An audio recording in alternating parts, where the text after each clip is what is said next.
Waalaikumsalam warahmatullahi wabarakatuh. Terima kasih Bapak Ibu semua atas kesempatannya.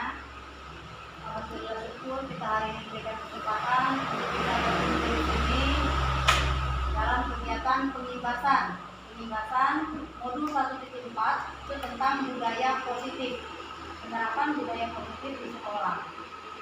Yang nanti akan kita terapkan untuk peserta didik kita di sekolah. Nah, di sini di dalam PPT saya, yang pertama itu budaya positif.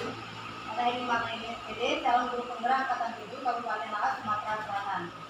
Nah, di dalam budaya positif di sini ada beberapa komponen materi yang akan saya jabarkan. Yang pertama itu disiplin positif dan nilai-nilai kebajikan universal. Kembali lagi di sini, kata disiplin itu berasal dari disiplina, yang artinya belajar. Di mana juga kata disiplin itu juga berasal dari kata-kata yang sama dengan disiplin.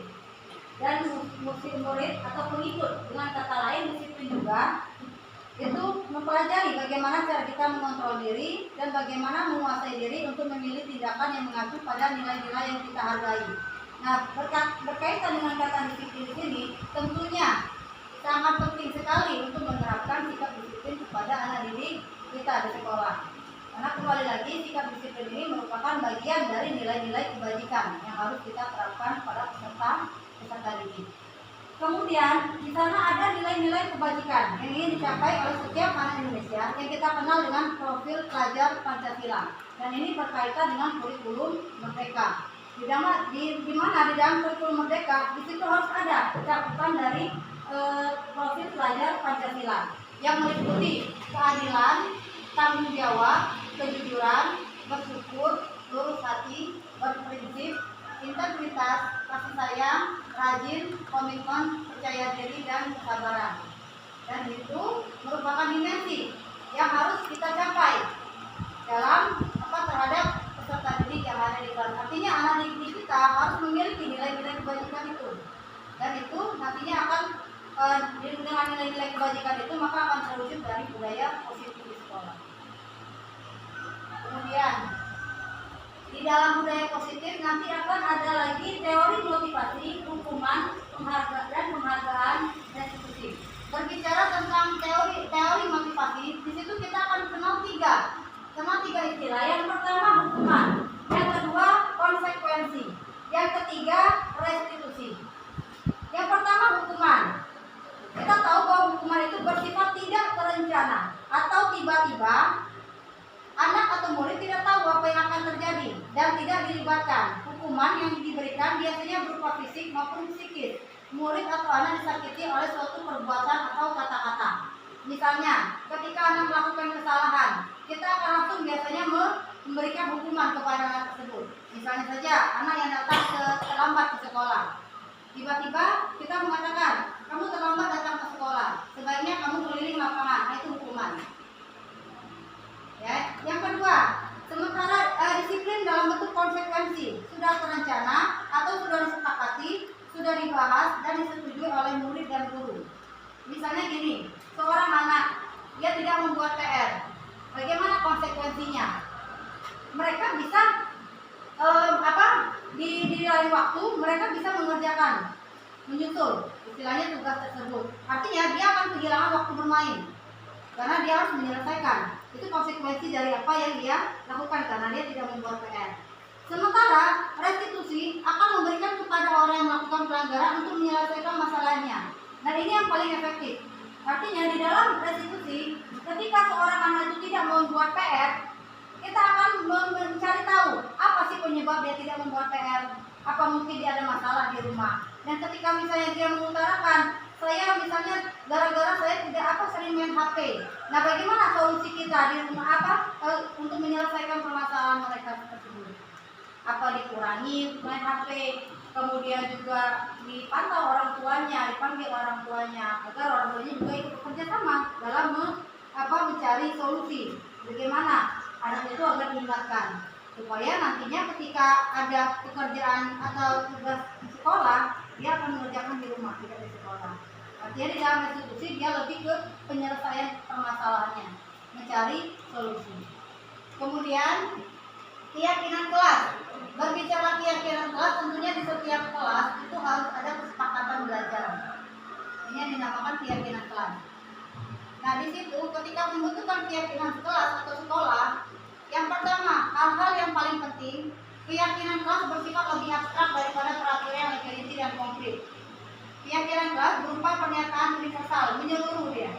Kemudian pernyataan kelas senantiasa dibuat dalam bentuk positif, dan itu disepakati oleh setiap anggota kelas, anggota setiap siswa. Kemudian keyakinan kelas sebenarnya tidak terlalu banyak sehingga mudah diingat dan dipahami oleh semua warga kelas. Artinya poin-poin tertentu yang memang mereka bisa patuhi. Kemudian keyakinan kelas sebaiknya sesuatu yang dapat diterapkan di lingkungan tersebut. Semua warga kelas hendaknya ikut berkontribusi dalam pembuatan keyakinan kelas lewat kegiatan curah pendapat. Ada musyawarah di sana. Dimusyawarahkan antara wali kelas dan siswa ataupun dengan buku mapel masing-masing. Apa yang menjadi kesepakatan kita di kelas nanti. Kemudian bersedia meninjau kembali keyakinan kelas dari waktu ke waktu. Artinya dievaluasi terus. Apakah keyakinan kelas itu sudah pernah diterapkan dan bagaimana efeknya? Apakah dampaknya lebih baik? Misalnya keyakinan kelasnya di situ datang ke sekolah tepat waktu, tidak mengganggu teman di kelas, membuang sampah pada tempatnya, tidak membuat keributan saat pembelajaran berlangsung, dan yang kelima saling menghargai pendapat orang lain atau teman. Nah, kira-kira dari keyakinan kelas yang sudah disepakati, apakah masing-masing murid itu sudah mematuhi? Apakah ada pelanggaran? Dan ketika ada pelanggaran, maka kita wajib memberikan teguran, pembinaan. Bukan hanya langsung diberikan hukuman, tetapi kita cari solusi bagaimana agar keyakinan kelas ini bisa mereka patuhi dan akhirnya akan berdampak pada terwujudnya budaya positif. Artinya sikap perubahan perilaku siswa yang tadinya kurang baik menjadi perilaku yang lebih baik lagi. Jadi perlu di sini adanya keyakinan kelas atau kesepakatan belajar di kelas. Selanjutnya kita akan mempelajari tentang kebutuhan dasar manusia dan dunia berkualitas. Menurut Glaser, ada 5 kebutuhan dasar manusia yang mendorong manusia itu berperilaku. Yang pertama, kebutuhan survival atau bertahan hidup. Yang kedua, love and belonging atau cinta dan kasih sayang. Yang ketiga, power, penguasaan. Yang keempat, freedom, kebebasan. Yang kelima, fun atau kesenangan. Dan kelima, kebutuhan dasar ini harus dimiliki setiap manusia, termasuk peserta didik di kelas. Karena pada dasarnya peserta didik itu tentunya butuh cinta dan kasih sayang di kelas, butuh perhatian dari gurunya. Kemudian ada penguasaan, ada semacam keinginan dari mereka untuk memimpin. Kemudian ada kebebasan, mereka diberikan kebebasan tetapi tetap pada batas-batasan tertentu. Itulah istilahnya kita kenal dengan kata menuntun. Kita memberikan kebebasan kepada anak didik kita, tetapi kita arahkan jangan sampai kebebasan itu membahayakan mereka hingga mendorong perilaku yang menyimpang. Yang terakhir ada kesenangan, tidak boleh dikekang. Anak harus diberikan perasaan yang gembira. Ketika kita menyampaikan materi dan pada saat pembelajaran, kita usahakan bagaimana suasana kelas itu menjadi menyenangkan. Yang sampai anak terlihat bosan karena perilaku kita atau mengajar kita yang monoton. Yang itu saja, sehingga mereka akan bosan sekali ketika kita pelajari kita masuk ke dalam kelas, mengikuti pelajaran kita, mereka tidak berminat, tidak tertarik. Dan itu akan berdampak pada penilaian hasil belajar. Anak yang bosan tidak akan sulit menerima materi kita dibandingkan dengan anak yang termotivasi. Dan itu tergantung dengan bagaimana cara guru dalam mendidik peserta didik di kelas. Tentunya 5 poin ini menjadi kebutuhan dasar manusia, termasuk peserta didik di kelas. Kemudian untuk hidup yang berkualitas adalah kehidupan yang diinginkan oleh banyak orang dan berusaha untuk mewujudkannya. Itu tadi karena adanya harus terpenuhinya kebutuhan dasar manusia. Kemudian poin yang kelima itu restitusi atau 5 posisi kontrol. Ada 5 posisi kontrol yang diterapkan seorang guru, baik itu orang tua juga maupun atasan dalam melakukan kontrol di sekolah. Antara lain, yang pertama posisi kontrol penghukum. Yang kedua posisi kontrol membuat orang merasa bersalah. Yang ketiga posisi kontrol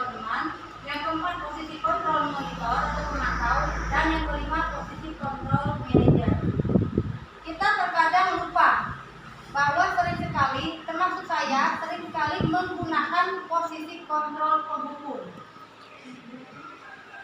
Posisi kontrol penghukum di sini, yang itu tadi yang sudah saya katakan sebelumnya, ketika anak melakukan kesalahan, maka anak itu akan, misalnya anak tadi terlambat datang ke sekolah. Nah, bagaimana cara di posisi kontrol ini? Biasanya guru akan langsung menghukum. Kamu datangnya terlambat ke sekolah. Coba berdiri di depan kelas, atau coba keliling lapangan, atau kamu ambil sampah. Itu posisi kontrol penghukum. Kalau yang kedua, posisi kontrol membuat orang merasa bersalah. Artinya di sini membuat orang merasa bersalah itu misalnya gini. Misalnya anak tidak membuat PR.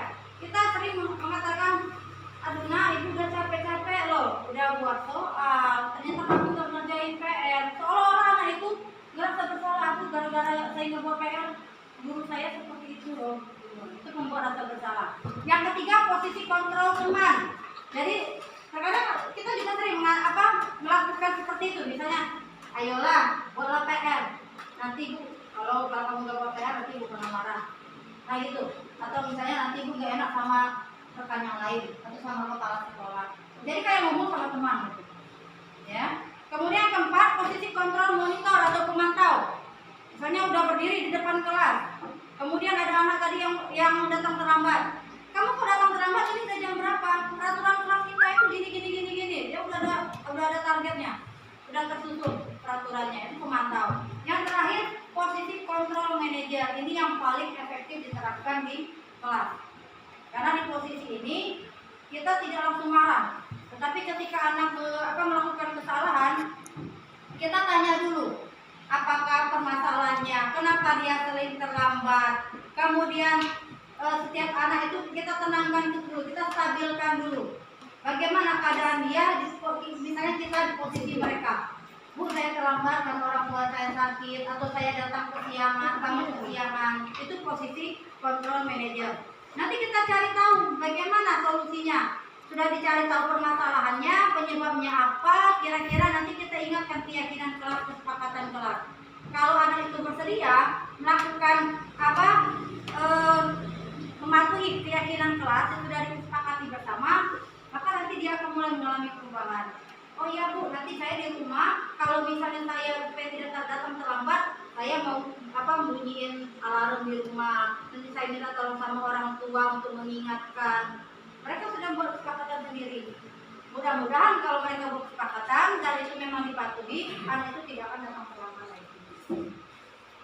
Itu jadi di posisi kontrol manajer itu yang paling efektif untuk diterapkan di kelas. Walaupun memang banyak rintangan ketika kita menghadapi siswa yang luar biasa perilakunya lain daripada yang lain, maka posisi kontrol manajer itu sulit untuk diterapkan. Tetapi kalau kita selalu menggunakan posisi kontrol penghukum, maka anak itu akan kebal, dia tidak akan lagi takut. Setiap salah, tiap terlambat atau misalnya melakukan kesalahan langsung dihukum. Kadang tidak berhasil juga. Ya, tergantung tipe anak masing-masing, karena anak punya memiliki karakter yang berbeda. Ada anak yang sekali ditegur sudah bisa. Ada anak yang 2 kali ditegur baru ngerti. Ada yang berkali-kali nggak ngerti-ngerti. Yang itu tipe anak seperti itu yang paling sulit kita tanggulangi.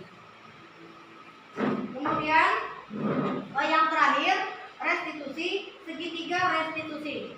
Nah, di situ perlu diketahui bahwa restitusi itu adalah salah satu upaya dalam mewujudkan budaya positif saat anak melakukan pelanggaran atas nilai-nilai kebajikan yang telah disepakati. Artinya di sini anak melakukan perilaku yang menyimpang di luar dari apa yang ditargetkan. Misalnya makan di kelas, atau membuang sampah sembarangan, atau anak sering bolos. Dan itu kita bisa menggunakan tahapan dalam segitiga restitusi. Yang pertama di situ menstabilkan identitas. Ya, kita tanya, kenapa mereka melakukan kesalahan itu? Nanti dia akan beralasan, saya melakukan ini karena ini. Kemudian kita validasi tindakan yang salahnya. Ibu juga kalau misalnya lapar pasti makan, tetapi harus tahu tempatnya. Misalnya dia makan di kelas misalnya. Nah, itu validasi yang tindakan yang salah. Ya, artinya anak yang tadinya dia mau tinggi sudah mulai melemah lagi. Ya. Nah, dari validasi tindakan yang salah, maka nanti akan ada keyakinan kelas. Kita tanyakan lagi, kita ingatkan lagi apa saja yang menjadi keyakinan kelas, ya sudah menjadi kesepakatan di kelas. Kalau dia misalnya tahu, oh ya Bu, saya lupa, ternyata ada kesepakatan kelas kita tidak boleh datang terlambat, tidak boleh makan di kelas, tidak boleh ribut atau tidak boleh mengganggu teman, maka nanti secara sadar mereka akan mulai merubah perilaku mereka ke arah yang lebih baik. Mudah-mudahan ya, karena memang mengubah perilaku anak itu satu hal yang sulit ya, perlu proses dan tidak langsung instan langsung jadi, oh anak ini langsung berubah, tidak. Apalagi anak yang kalau ketemu dengan perilaku anak yang beda ya, tentunya harus berbeda pula perlakuan. Nah, mungkin itulah Bapak Ibu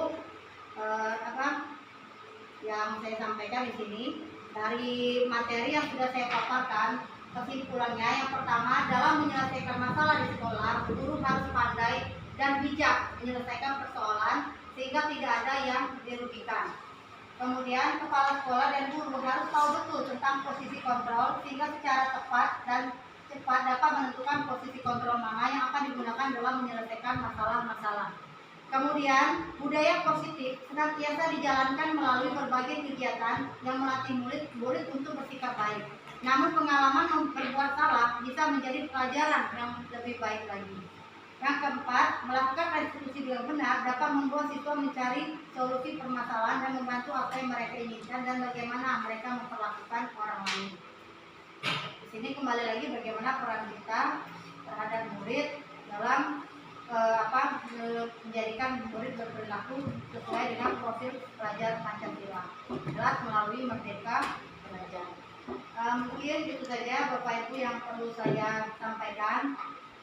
Jika ada pertanyaan yang kira-kira masih belum jelas, boleh ditanyakan. Baik, saya Ibu. Ya, Ibu Raini. Ya. Menurut Ibu, bagaimana penerapan segitiga restitusi untuk mengatasi permasalahan pada siswa untuk kasus siswa yang datang terlambat? Ini ya, untuk segitiga restitusi, jadi di sini dalam segitiga restitusi ada 3 tahapan yang perlu kita laksanakan. Yang pertama di sana ada menstabilkan identitas. Ketika siswa itu datang terlambat, tentunya kita tidak langsung menghukum. Kita tanya terlebih dahulu apa permasalahannya, kenapa dia datang terlambat. Ketika dia mengungkapkan alasannya, maka nanti tahap selanjutnya di sana ada validasi tindakan yang salah. Kamu tentunya punya alasan. Setelah alasannya tadi, adakah cara yang efektif untuk mendapatkan apa yang kamu butuhkan? Nah, dari alasan tadi kita akan mulai memahami, oh ternyata dia terlambat tadi karena misalnya semalam dia main HP atau semalam dia tidurnya begadang sehingga bangunnya kesiangan. Nah, kalau kita rasakan di posisi kita juga seperti itu. Kalau misalnya kita main HP sering-sering, kemudian juga sering begadang, tentu hasilnya juga kita akan bangun kesiangan dan ujung-ujungnya akan datang terlambat. Nah, yang ketiga, kita tanyakan, kita ingatkan lagi, kembali lagi ingatkan keyakinannya. Bagaimana keyakinan atau kesepakatan yang sudah kita buat di kelas? Apakah sesuai dengan keyakinan yang sudah kita sepakati atau belum? Kalau katanya belum Bu, saya melanggar. Nah, bagaimana solusinya supaya tidak terulang lagi? Jelas katanya, oh nanti Bu saya di rumah nanti katanya kehidupan alarm, saya nanti akan bangun lebih pagi, tidak lagi main HP. Nah, itu solusi yang mereka tawarkan. Dan mudah-mudahan kalau mereka mentaati aturan yang sudah dibuat, maka besok harinya tidak akan lagi terjadi hal-hal seperti itu. Anak itu akan datang tepat waktu, taat aturan, disiplin, dan juga mereka akan lebih rajin ke sekolah.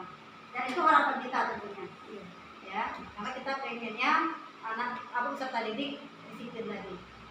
Salah satunya dengan datang tepat waktu. Nah, mungkin itu saja Bapak Ibu materi dari saya. Mungkin sedikit ada penjelasan. Untuk itu saya mohon maaf kalau misalnya ada penyampaian kurang tepat ataupun yang masih ingin ditanyakan lagi boleh. Untuk itu saya ucapkan terima kasih. Saya akhiri dengan wabillahi taufiq wal hidayah. Wassalamualaikum warahmatullahi wabarakatuh. Waalaikumsalam warahmatullahi wabarakatuh.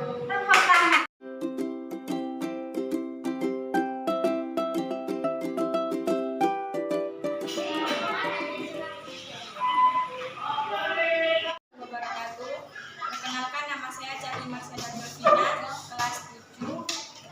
Dengan adanya keyakinan kelas yang sudah dipatuhi bersama, kami akan mencoba mematuhi peraturan yang ada di kelas. Assalamualaikum warahmatullahi wabarakatuh. Perkenalkan, nama saya Niko dari SMP Negeri 7 Lahat. Saya sangat senang dengan kegiatan pembiasaan budaya positif yang diadakan di sekolah, dan saya sangat senang dapat membuang sampah di tempatnya. Dengan ini, sekolah kami menjadi lebih bersih dan kami nyaman. Wabarakatuh. Perkenalkan, nama saya Mukhafifatul Aunia. Saya kelas 8. Asal sekolah saya dari SMP Negeri 7 Lahat. Perasaan saya sangat senang karena dapat melakukan penyelesaian masalah menggunakan segitiga restitusi. Saya senang karena saat saya melakukan kesalahan, saya tidak dimarahi, akan tetapi saya mendapat nasihat dan saya juga mendapat solusi dari permasalahan saya yang terlambat ke sekolah. Saya akan berjanji tidak akan terlambat ke sekolah lagi. Saya akan menjadi anak yang tepat waktu dan juga bertanggung jawab.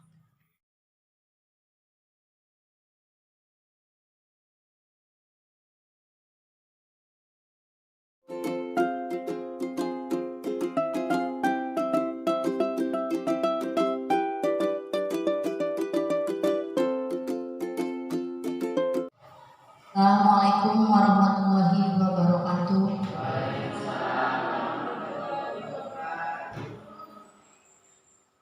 Yang terhormat Ibu Tuti Sumaisi selaku Kepala Sekolah, Tuan Guru yang saya hormati, pertama-tama marilah kita panjatkan puji dan syukur kehadirat Allah Subhanahu wa Ta'ala karena pada hari ini kita masih diberikan kesempatan, kesehatan untuk berkumpul di ruangan ini dalam kegiatan diseminasi penerapan aksi nyata modul 1.4 berbagi praktik baik budaya positif di SMP Negeri 7 Lahat.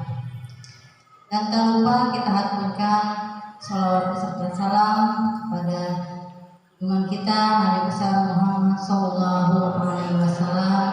Semoga kita semua mendapatkan syafaatnya dan menjadi pengikut beliau hingga akhir zaman. Amin ya rabbal alamin. Kemudian saya sebelum memaparkan materi ini mengucapkan banyak terima kasih kepada kepala sekolah yang telah memberi izin kepada saya untuk melakukan kegiatan diseminasi ini, dan juga saya ucapkan banyak terima kasih kepada rekan guru semua yang berkenan hadir pada hari ini untuk mengikuti kegiatan ini guna bentuk aksi nyata yang kami lakukan sebagai calon guru penggerak angkatan 7 di SMP Negeri 7 Lahat. Ya baiklah Bapak Ibu, saya akan memulai kegiatan pemaparan hari ini mengenai diseminasi penerapan aksi nyata modul 1.4 berbagi praktik baik budaya positif di SMP Negeri 7 Lahat oleh Hemi Mamemi, calon guru penggerak angkatan 7 Kabupaten Lahat, Sumatera Selatan.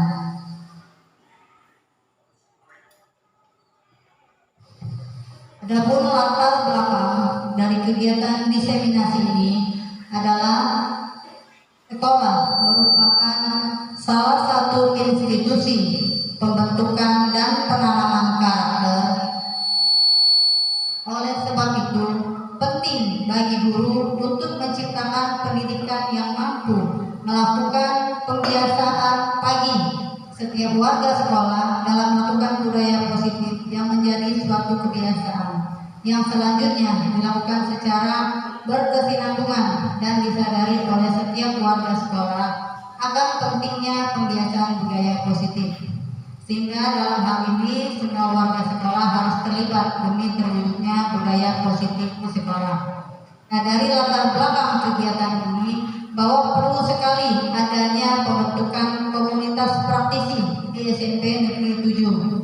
Komunitas praktisi yang dimaksud itu adalah seluruh guru yang nantinya akan berkolaborasi, dan di dalam komunitas praktisi inilah wadah bagi kita untuk mengembangkan diri, saling berbagi, berdialog, berinteraksi mengenai apapun permasalahan dari peserta didik.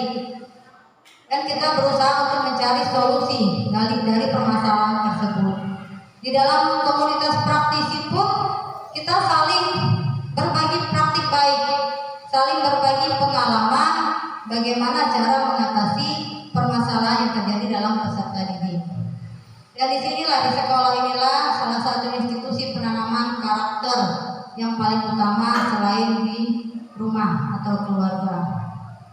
Jadi dengan adanya aksi nyata ini yang kami lakukan selama mengikuti pendidikan guru penggerak, mudah-mudahan nanti ada perubahan perilaku, perubahan karakter dari peserta didik, dari murid yang nantinya bisa mewujudkan budaya positif di sekolah. Melalui apa? Melalui pembiasaan, kegiatan pembiasaan setiap pagi, misalnya pembacaan doa sebelum dan setelah memulai pembelajaran. Kemudian juga kita juga ada kegiatan Jumat berbagi. Kemudian juga ada kegiatan penerapan 5S, senyum, sapa, sopan dan santun. Satu lagi salam. Nah, itu semua penting karena dari kegiatan pembiasaan itulah yang terjadi secara rutin dan berkesinambungan akan terwujudnya budaya positif di sekolah. Dan itulah nanti akan akar atau bakal menjadi pembentukan karakter setiap murid.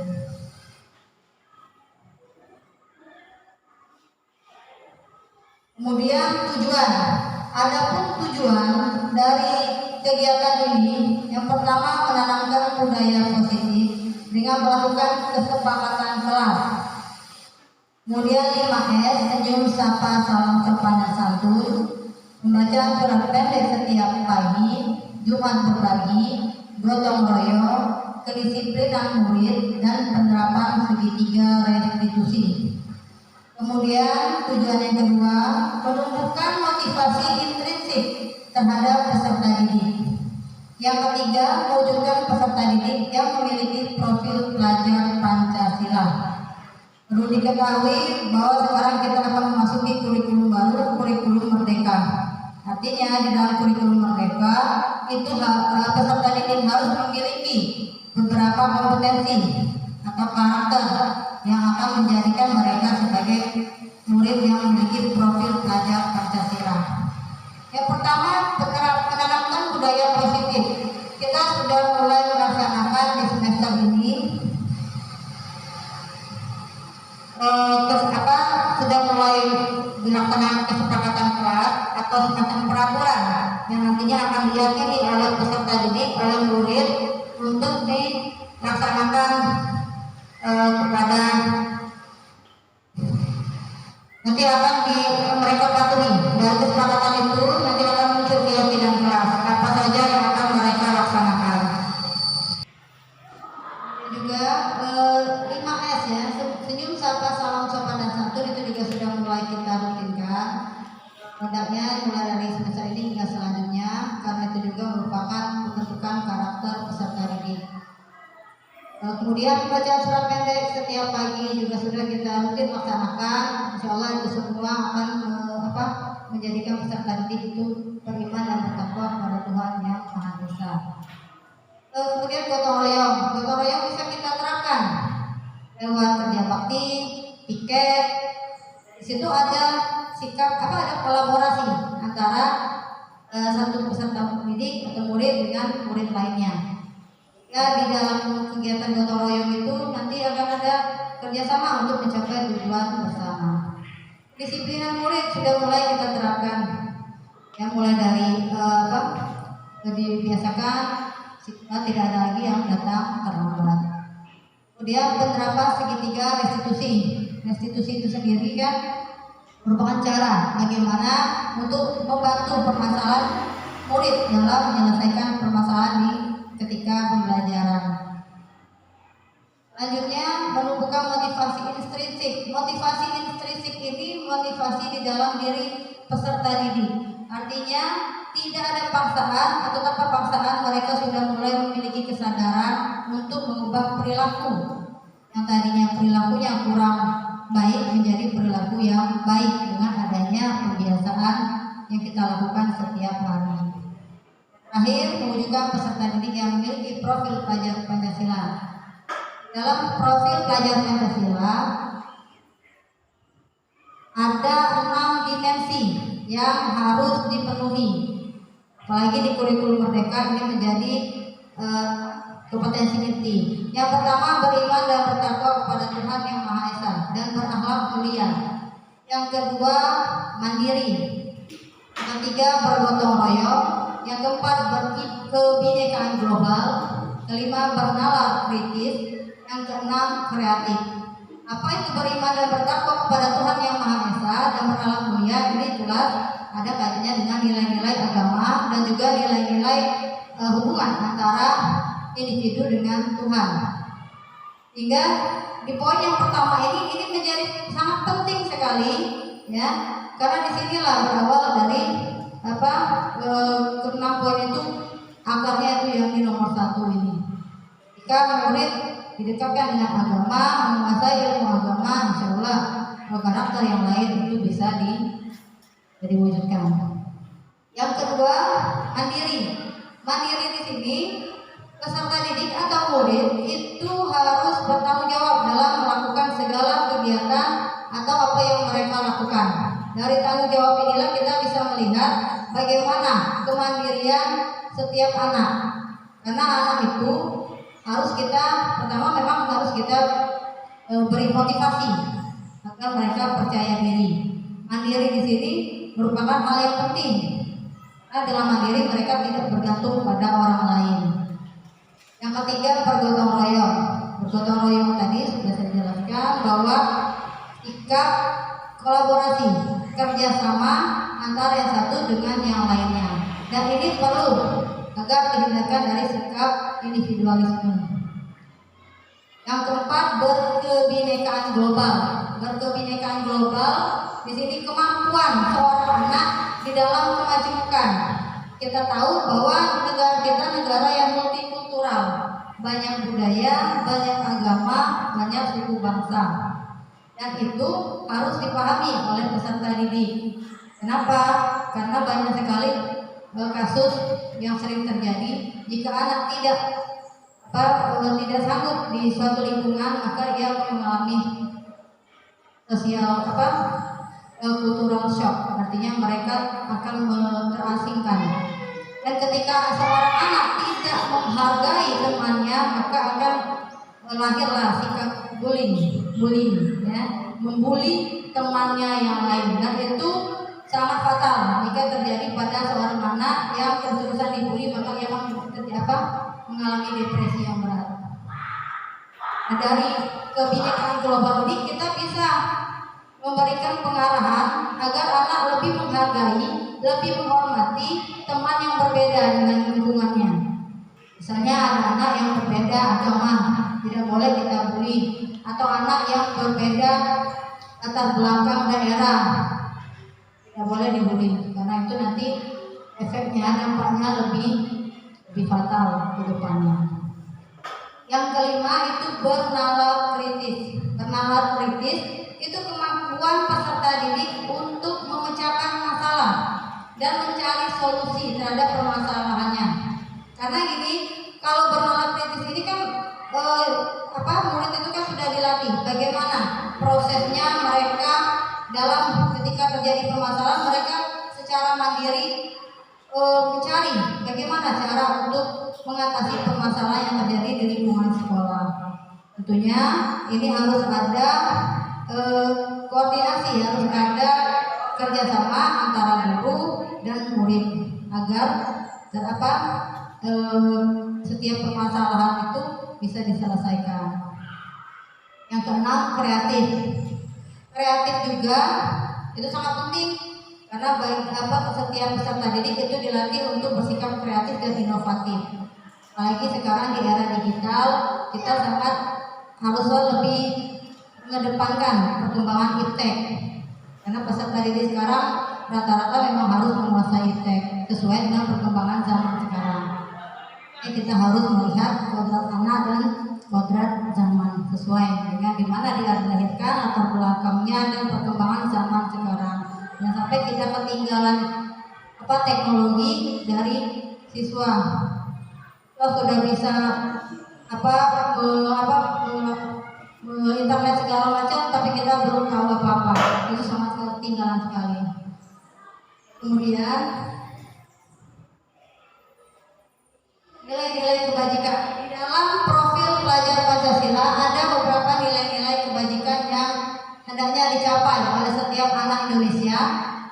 Yang pertama, keadilan, tanggung jawab, kejujuran, bersyukur, lurus hati, berprinsip, integritas, kasih sayang, rajin, komitmen, percaya diri, dan kesabaran.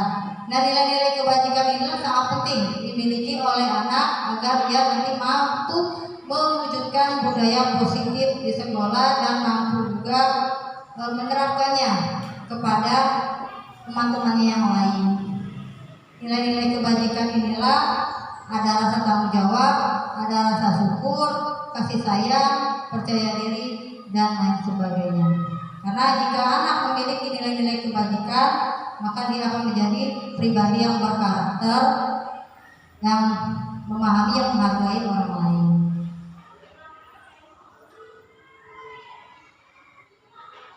Selanjutnya ada tolak ukur.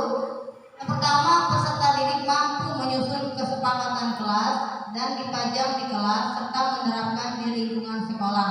Dalam hal ini, dalam aksi nyata ini saya membuat rancangan berdasarkan keyakinan kelas yang sudah dibuat secara bersama-sama. Saya sudah mulai membuat kesepakatan kelas. Untuk kelas 7 sudah ditempel, soalnya yang kelas 8, kelas 9 karena kartonnya kemarin ada yang sobek jadi belum ditempel, tapi nanti akan saya tempel juga. Kemudian dipajang serta menerapkan di lingkungan sekolah. Artinya ketika kesepakatan kelas itu dibuat secara bersama-sama, bukan hanya sekadar pajangan saja, tetapi ada penerapan di situ. Ada penerapannya, nantinya ada perubahan dari peserta didik ketika mereka sudah menjalankan apa yang sudah menjadi keyakinan kelas yang sudah mereka sepakati. Apa saja keyakinan kelasnya? Ada beberapa dan itu harus menjadi patokan bagi mereka dalam menjalankan segala kegiatan di lingkungan sekolah. Yang kedua, munculnya motivasi intrinsik melalui budaya positif yang diterapkan di sekolah. Nah, dari aksi nyata yang dilakukan artinya akan menunjukkan kesadaran dari dalam diri murid untuk melakukan perubahan perilaku ke arah yang lebih baik. Yang tadinya misalnya terlambat datang ke sekolah, dengan mereka kita lakukan koordinasi, kita ajak berinteraksi, mudah-mudahan nantinya mereka ada perubahan. Yang tadinya kita lihat banyak sampah yang berserakan, ya mungkin nanti bertahap ya, namanya proses, tidak mungkin langsung mereka semuanya langsung nurut gitu, tapi ada proses. Tapi itu memang harus dilakukan secara rutin, artinya berulang-ulang, tidak cukup hanya satu kali saja, karena karakter anak ini beda. Ada yang bisa dikatakan satu kali saja sudah nurut, ada yang berkali-kali, malah kadang kita sudah bosan masih tetap bisa nurut. Ya, tapi mudah-mudahan selama kita pikirnya positif, kita lakukan secara rutin, insya Allah nanti mereka akan berubah.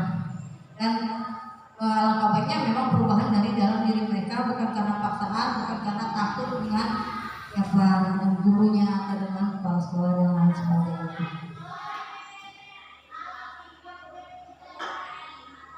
Nah, di dalam kegiatan diseminasi ini ada beberapa dukungan yang dibutuhkan. Pertama, jelas dukungan dari kepala sekolah sebagai pemangku jabatan, sebagai atasan, karena di kepala sekolah, dukungan kepala sekolah itu sangat penting dalam segala kegiatan yang ada di sekolah.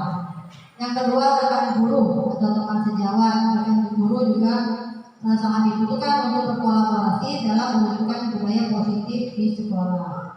Yang ketiga, orang tua murid, wali murid, ini juga sangat penting dalam memonitor sikap anak di rumah, ya, karena walaupun kita sudah menerapkan kebiasaan baik, kebiasaan positif di sekolah, apakah kebiasaan itu akan berlanjut di rumah? Tentunya harus ada koordinasi dengan orang tua murid. Jadi di sini sangat dibutuhkan kerjasama dengan wali murid. Yang terakhir itu murid, ya, karena memang mereka objeknya. Jadi kalau ada kerjasama, mereka sudah paham apa yang sudah menjadi kesepakatan di sekolah, maka mudah-mudahan itu bisa dijalankan.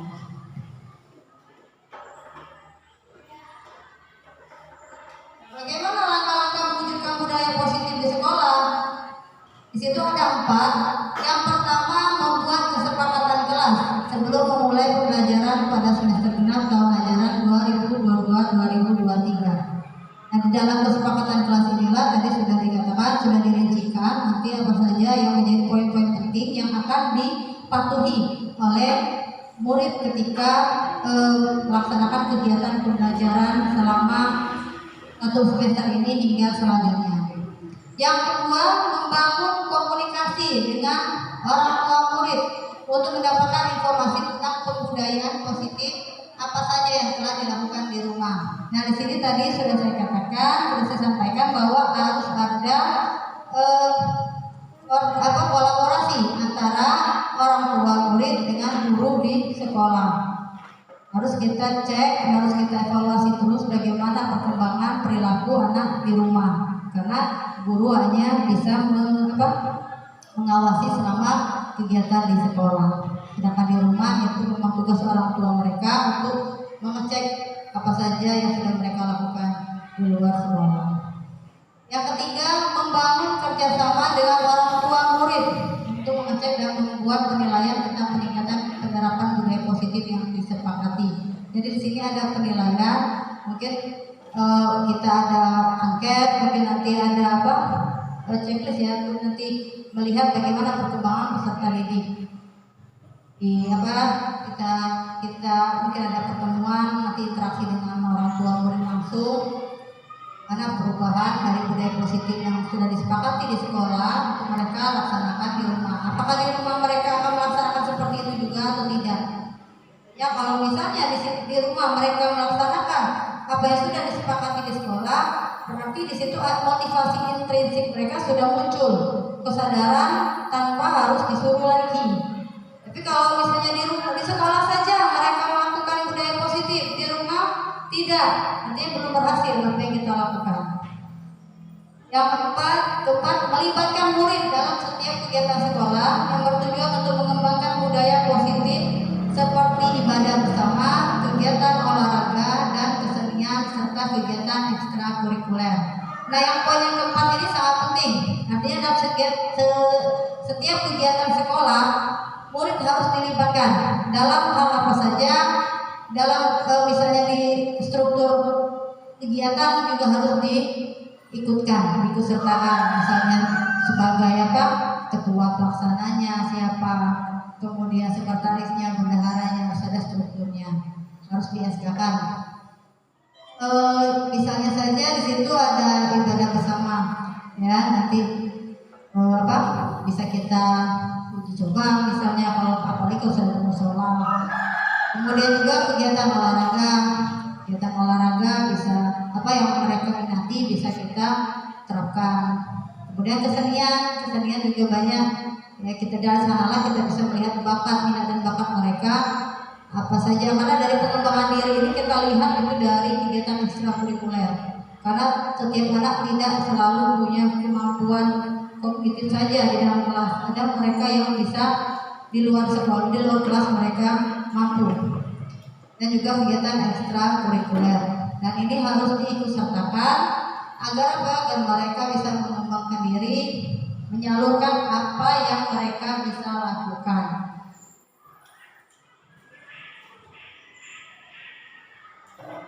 Ini ada contoh penerapan budaya positif yang sudah kita lakukan bersama-sama setiap pagi.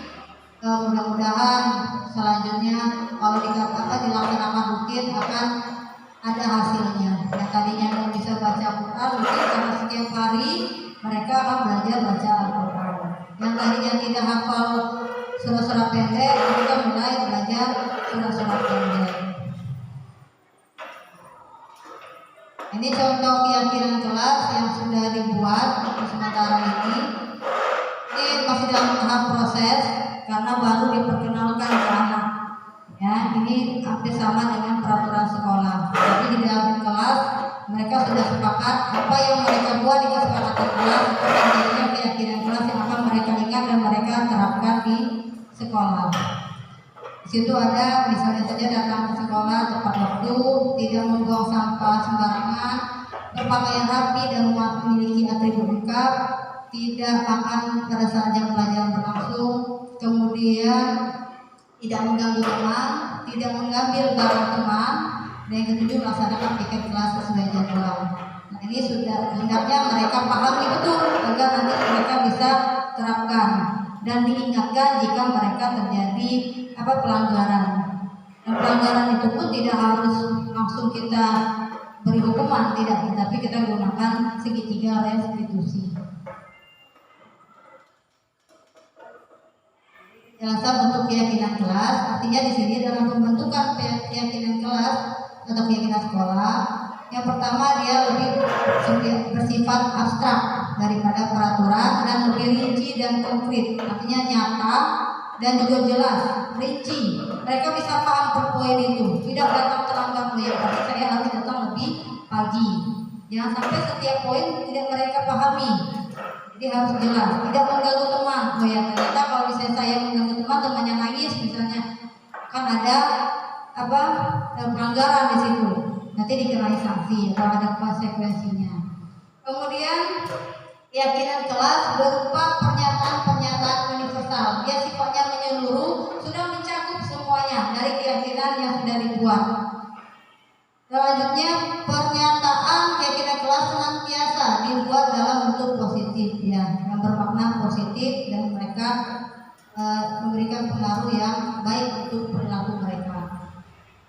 Selanjutnya, keyakinan kelas hendaknya tidak terlalu banyak sehingga mudah diingat dan dipahami oleh semua warga kelas. Mungkin cukup 6 poin atau 7 poin, yang penting mereka paham dan bisa melaksanakannya. Kemudian keyakinan kelas sebagai sesuatu yang dapat diterapkan di lingkungan tersebut, ya, itu memungkinkan mereka bisa langsung menerapkannya. Contohnya misalnya tadi tidak makan sembarangan, tidak membuang sampah sembarangan. Saya rasa itu bisa dilakukan kepada murid dengan baik jika memang kita berikan motivasi secara terus-menerus. Kemudian semua warga kelas hendaknya ikut berkontribusi dalam pembuatan keyakinan kelas dalam kegiatan curah pendapat. Nah, di dalam keyakinan kelas ini tadi sudah saya buat kayak kertas yang warna-warni. Itu setiap anak itu menuliskan 1 atau 2 pendapat mereka, apa yang mereka yakini. Saya mau buat kata temannya tidak datang terlambat dan tidak membuang sampah. Artinya di situ yang harus dia patuhi. Keyakinan itu, kesepakatan itu yang harus dia patuhi. Jika ia melanggar, kita bisa mengingatkan apa yang sudah mereka tulis. Di situ ada 29 sesuai dengan jumlah murid. Nah, dari apa yang mereka tulis, tentunya ada yang sama pasti di sana di poin itu. Nanti akan dipindahkan ke keyakinan kelas. Yang mana yang dominan itu yang kita pindahkan, yang kira-kira mereka sepakati secara garis besar. Misalnya ada 10 anak yang harus tidak terlambat datang ke sekolah, ya tulis di poin 1 itu. Dan itu harus disepakati dan dilaksanakan sesuai dengan apa yang mereka buat. Kemudian bersedia meninjau kembali keyakinan kelas dari waktu ke waktu. Itu tadi, jika suatu saat mereka melanggar atau lupa atau sengaja melanggar, maka anak tersebut bisa kita panggil. Tentunya bukan langsung diberi hukuman, tetapi kita tanyakan kenapa mereka melanggar. Pasti ada alasan. Nah, dari situlah mereka akan bercerita, saya melanggar gini-gini, misalnya telat, saya tadi semalam bangunnya tidurnya udah kemalaman, sering main HP. Nah, dari penjelasan mereka nanti kita carikan solusi terhadap permasalahan yang mereka hadapi. Ya, mungkin kita berikan masukan bahwa kalau malam tidurnya ya jangan terlewat malam, HP-nya ya jangan dimainkan terusan dimainkan ya itu tadi. Karena anak ini kalau sudah pegang HP biasanya dia keterusan, lupa waktu, lupa belajar. Banyak sekali sekarang kita lihat di kelas itu pagi-pagi sedang buat PR. Padahal ini hari Senin, tapi tadi banyak buat PR di dalam kelas sebelum upacara. Mana hari-hari Minggu apa kerjanya? Paling main HP. Kalau main dengan temannya. Nah, di situ ada contoh keyakinan kelas yang tadi sudah dituliskan. Yang pertama itu datang ke sekolah tepat waktu, contohnya tidak mengganggu teman di kelas, tidak membuang sampah pada tempatnya, tidak membuat keributan saat pembelajaran berlangsung, saling menghargai pendapat orang lain dan teman. Nah, contoh-contoh keyakinan kelas ini sekali mereka terapkan jika mereka memang sudah muncul motivasi di dalam diri mereka untuk mengubah perilaku yang tadinya kurang baik menjadi perilaku yang baik dengan adanya kebiasaan, keyakinan kelas, kebiasaan positif di sekolah.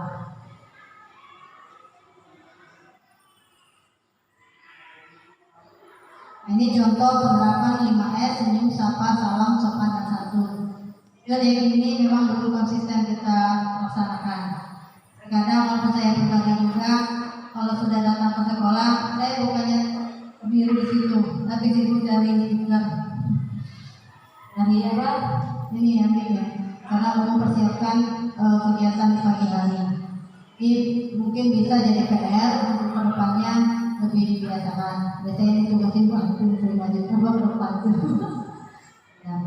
Mungkin selanjutnya bisa kita rutinkan kalau memang memungkinkan waktunya.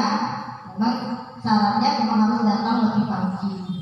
Karena kalau kita datangnya sudah mulai acara, anak-anak juga sudah mulai banyak datang, kecuali yang telat.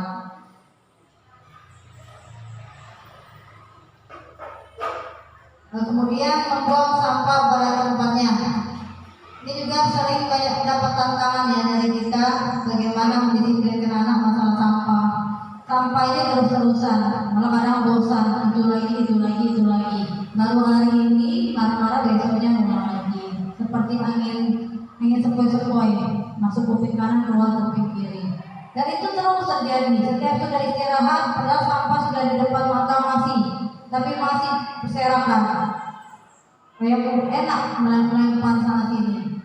Nah ini jadi PR juga. Memang walaupun kita harus dikatakan berulang-ulang, benar tadi, tidak bosan-bosannya kita mengingatkan kepada anak. Mungkin satu saat ada di antara mereka yang memang karena sudah berulang-ulang mungkin ada perubahan dari mereka. Mungkin anak-anak mudah-mudahan saja bisa berubah, bisa paling tidak berkuranglah sampah, walaupun tidak bersih benar, tapi berubah sedikit lah sampah-sampah yang dibuang sembarangan. Dan nantinya kita harapkan memang sekolah kita menjadi sekolah yang bersih, bebas sampah, karena perilaku anak yang sudah mulai sadar dengan lingkungan. Nah, di sini penerapan segitiga restitusi. Maksud restitusi ini berhubungan dengan keyakinan kelas. Nah, ini berhubungan dengan keyakinan kelas yang sudah disepakati. Misalnya tadi saya contohkan tidak membuang sampah sembarangan. Nah, jika anak melanggar, terus-terusan melanggar, atau mereka telat datang ke sekolah terus-terusan, jadinya kita harus mengambil langkah. Kenapa seperti itu terjadi? Nah, dengan cara restitusi ini merupakan salah satu upaya dalam mewujudkan budaya positif saat anak melakukan pelanggaran atas nilai-nilai kebajikan yang telah disepakati. Ada 3 langkah-langkah yang harus dilakukan. Yang pertama di sana validasi tindakan yang salah, itu langkah yang pertama. Contohnya apa? Misalnya kita melihat anak, ketika memanggil anak yang bermasalah, kita tanya, kamu tentu punya alasan mengapa melakukan itu. Misalnya kita tanya, kenapa datang terlambat? Kita tanyakan, kenapa? Alasannya apa? Dia nanti akan mengatakan apa. Kemudian juga menanyakan itu kan cara yang efektif untuk mendapatkan apa yang kita butuhkan, informasi apa. Seperti tadi datang terlambat itu karena semalam tidurnya berkemalaman, semalam tuh sering main HP, itu satu alasan. Kemudian yang kedua, langkah yang kedua itu menstabilkan identitas. Menstabilkan identitas di sini, misalnya di situ kita katakan setiap orang pasti pernah melakukan kesalahan. Ibu juga kalau misalnya tidur malam, pasti nanti akan bangun kesiangan. Artinya di sini ada penstabilan identitas. Oh iya, ya ternyata ibu juga bisa melakukan kesalahan kalau seperti itu. Kemudian juga Memang kita seperti kita lakukan ya. Kamu bukan satu-satunya orang yang pernah melakukan hal ini. Orang lain juga seperti itu. Nah, yang ketiga menanyakan keyakinan. Di situ keyakinan apa yang sudah kita sepakati. Apakah di sana termasuk masuk dalam keyakinan kelas yang sudah kita sepakati? Kita tanyakan, oh iya Bu, di poin 1 tidak datang terlambat.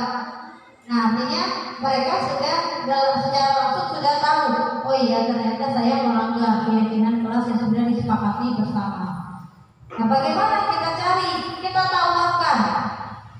tawarkan bagaimana pemecahan masalahnya. Selanjutnya pengen apa yang ingin dilakukan selanjutnya, seperti itu. Tentunya mereka akan mulai berpikir, oh iya Bu, biar saya tidak datang terlambat, saya tidak akan main HP di malam hari, saya akan tidurnya lebih awal, ya. Nah, kalau kita lihat dari segitiga restitusi ini, bukan berarti ini efektif satu-satunya jalan ya, karena segitiga restitusi juga bisa gagal, tergantung dengan karakter anak, ya. Karakter anak kan beda. Kalau dia sudah ada yang lebih fatal lagi, tidak bisa diomongin, ini terkadang mengalami kesulitan. Ya, ini untuk yang karakter anak yang masih sedang, ya. Tapi mungkin nanti kita bisa lakukan cara lain di luar dari ini. Tapi ini yang paling efektif untuk mengatasi perilaku anak yang menyimpang. Dan sini ada kegiatan Jumat berbagi sudah kita lakukan. Mudah-mudahan dengan adanya Jumat berbagi ini masing-masing peserta didik itu saling memahami, saling menghargai bagaimana temannya satu dengan teman yang lainnya. Nah, di hari Jumat ini ada banyak sebenarnya kegiatan yang bisa kita lakukan selain Jumat berbagi. Ada juga Jumat sehat, ada juga Jumat mengaji, ada juga Jumat bersih.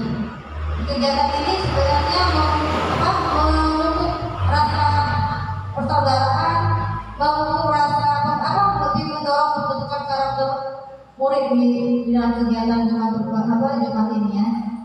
Mungkin saya minta saran dengan Ibu Titis, kalau selanjutnya untuk Jumat berbagi bagaimana kalau kita lakukan di luar sekolah dengan warga sekitar yang belum mampu ya.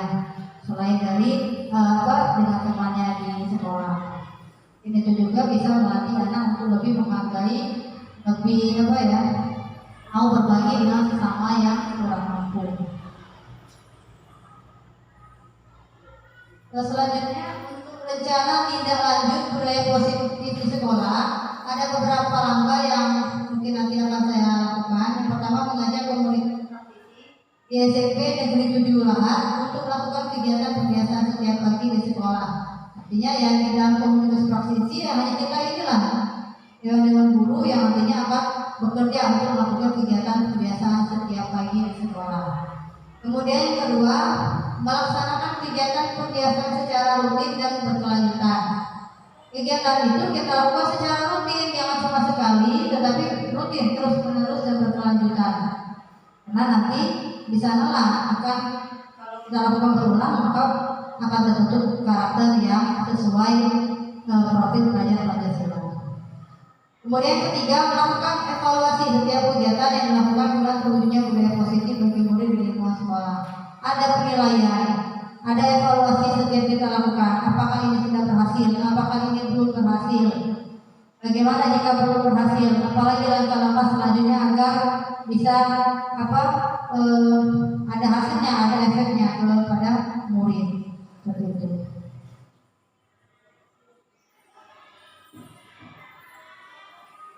Ya, baiklah Bapak Ibu, dalam kegiatan ini mungkin saya ingin Bapak Ibu merefleksikan atau memberikan umpan balik terhadap kegiatan diseminasi penerapan aksi nyata modul 1.4 berbagi praktik baik budaya positif di SMP Negeri 7 Lahat. Saya minta pendapat Ibu Atil gimana Bu untuk umpan baliknya dari apa yang sudah diikuti pada kegiatan hari ini.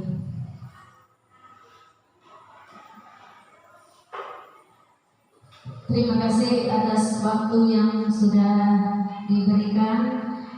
Baiklah, saya akan merefleksikan diri saya setelah mengikuti kegiatan diseminasi penerapan aksi nyata modul 1.4 berbagi praktik baik budaya positif yang disampaikan oleh calon guru penggerak kita SMP Negeri 7 yaitu Ibu Heni Ngarleni.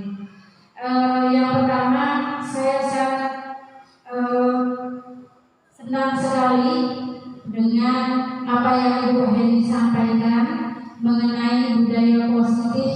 Itu menurut saya sangat penting, ya, karena di zaman digitalisasi ini anak-anak semakin menurun dalam artian dalam segi sopan santun, dalam segi karakter mereka di kelas, ya, sehingga mereka sudah sering mengabaikan. Nah, jadi dengan adanya budaya positif yang Ibu Heni sampaikan, saya berharap sekali dapat mengubah, ya, dapat menjadi pembuka hati bagi anak-anak untuk menerapkan budaya positif, khususnya untuk anak-anak, ya, seluruhnya, ya, yang ada di sekolah ini, yaitu kita, karena kita juga akan memberikan pengarahan kepada anak-anak. Jadi saya berharap seluruh guru, seluruh komunitas sekolah, baik itu guru, pegawai, TU dan seluruhnya bisa menerapkan budaya positif ini. Nah, untuk lanjut ke depannya kita sampaikan kepada anak-anak sehingga seluruh dari komponen sekolah bisa menerapkan budaya sekolah ini. Saya kira itu saja Bu Heni. Jadi saya sangat apresiasi, ya, sangat bangga, sangat senang dan menyambut budaya-budaya positif yang akan kita terapkan di sekolah kita. Assalamualaikum warahmatullahi wabarakatuh. Terima kasih kepada yang berprihatin atas kembali ya dari kegiatan kita hari ini. Mungkin nanti ada pendapat dari yang lain mengenai kegiatan diseminasi ini. Ibu Citra boleh berpendapat. Terima kasih sebelumnya kepada Ibu Heni sebagai calon penggerak SMP Negeri 7 Lahat. Saya ingin merefleksikan pendapat saya mengenai apa saja tantangan yang dihadapi dalam menerapkan budaya positif di sekolah. Tantangannya yang pertama, masih sedikit lagi, ada beberapa tantangan. Yang pertama, pembiasaan itu kan dilakukan pada pagi hari. Kemudian bentuk pembiasaannya adalah membaca surat-surat pendek.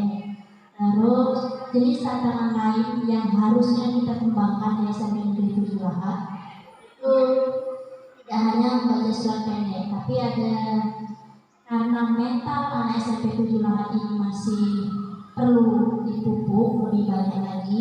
Jadi kerjasama dengan mata pelajaran, mungkin salah satunya saya selaku guru mata pelajaran tertantang bagaimana anak bisa menampilkan, misalnya anak bisa berbicara, dia bisa tampil di waktu pembiasaan yang masuk, agar ketika dalam kelas budaya positif itu dapat tercapai. Terus itu saja tantangan-tantangan lain saya selaku guru mata pelajaran. Ada budaya positif pembiasaan pagi hari di sini. Solusinya ya saya harus bekerja lebih keras mendidik anak dan bisa tampil di depan teman-temannya. Terima kasih. Ya, terima kasih Bu Citra. Mungkin ada rekan lain yang ingin memberikan umpan balik positif.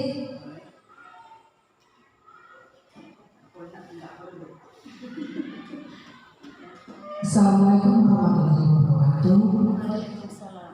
Baik, sebelumnya Ibu akan memberikan pamit ya. Pada hari ini saya berikan apresiasi yang sangat baik kepada Ibu Heni sebagai calon guru penggerak anak 7 yang telah berbagi kepada kami di sini tentang budaya positif. Saya sebagai kepala SMP Negeri 7 sangat mendukung kegiatan ini dan harapan Ibu ke depannya mungkin pembiasaan khususnya budaya positif di sekolah kita lebih ditingkatkan lagi, karena memang baru-baru ini seperti pembudayaan yang sudah dilaksanakan itu sudah dilaksanakan, tetapi ke depannya mungkin akan kita lebih tingkatkan lagi. Nah di sini Ibu berharap kepada Ibu Heni mungkin apa yang Ibu dapat yang mengikuti jalan guru berani mungkin bisa kita terapkan di sekolah kita. Intinya semua budaya itu baik ya. Jadi yang positif kita lanjutkan, kita teruskan, yang kurang baik kita tinggalkan, terus ke depannya harus ada peningkatan. Jadi di sini saya berharap dan terima kasih juga kepada guru-guru ya, karena ilmu itu sifatnya tidak ada yang tidak berguna bagi kita, semuanya berguna. Ini alhamdulillah syukur ya. Karena tahun depan kita sudah melaksanakan kurikulum merdeka, secara tidak langsung kita masih banyak yang harus diperbaiki, yang harus dibenahi dan harus kita dapatkan info-info. Alhamdulillah di sekolah kita ada 2 orang yang mengikuti guru penggerak. Jadi kita tidak usah bertanya atau mendapatkan narasumber ya. Di sekolah kita alhamdulillah sudah ada 2 orang. Itu sudah nilai positif atau nilai plus bagi sekolah kita. Sebab apa? Sekolah yang besar pun setingkat sekolah yang di Lahat itu banyak yang tidak lulus. Jadi di sini saya memberikan apresiasi yang sangat-sangat. Makanya apapun saran usul pendapat yang diberikan oleh mereka sebagai calon guru penggerak, Ibu iakan, Ibu tampung selagi sekolah bisa memfasilitasi.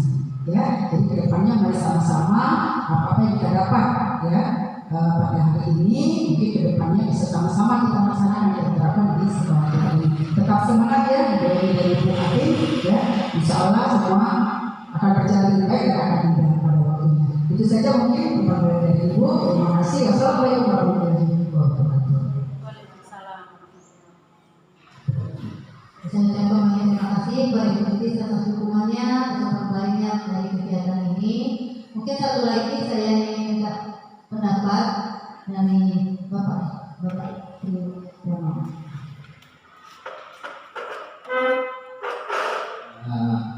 Baiklah, pertama saya ucapkan kepada Bu Heni terima kasih telah memberikan waktu kepada saya untuk menyampaikan beberapa hal.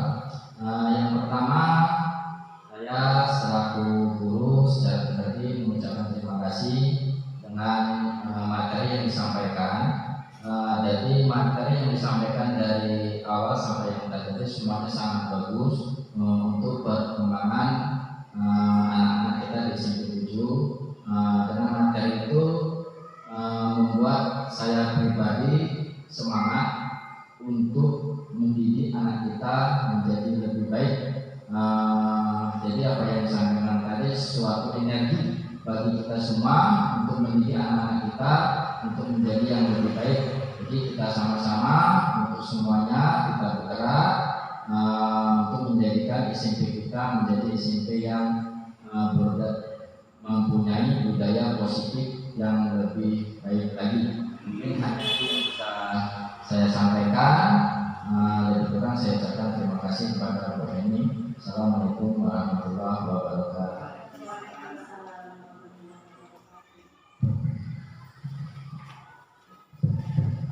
Terima kasih kepada Bapak Ibu yang sudah memberikan umpan balik dari kegiatan ini. Mudah-mudahan kita semua bisa berkolaborasi dalam mewujudkan budaya positif di sekolah.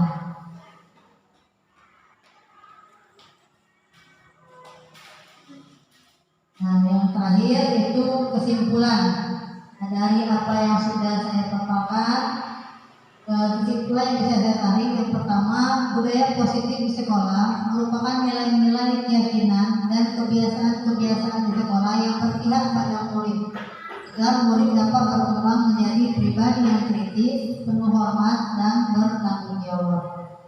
Yang kedua, budaya positif dapat memperkembangkan sikap bergotong royong, mampu melakukan kegiatan secara bersama-sama, sehingga tercipta kolaborasi yang baik antar warga sekolah, adanya rasa peduli satu sama lain. Yang ketiga, melalui budaya positif dapat menumbuhkan motivasi intrinsik dalam diri murid untuk menjadi pribadi yang bertanggung jawab dan berbudi pekerti luhur serta berakhlak mulia. Jadi dari kegiatan ini kita berharap bahwa kedepannya murid bisa menjadi pribadi yang karakter religius, karakter yang mandiri, karakter yang kreatif, inovatif, dan bertanggung jawab serta menjadi pribadi yang santun. Tentu itu yang kita harapkan secara bersama-sama, karena itulah tujuan akhir kita dalam membentuk kepribadian peserta didik.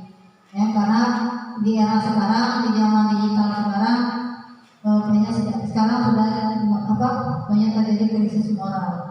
Untuk itulah kita berupaya sebagai pendidik agar benar-benar menjadi seorang guru yang mampu memberikan motivasi positif kepada didik kita agar kelak mereka menjadi pribadi yang berguna bagi nusa dan bangsa.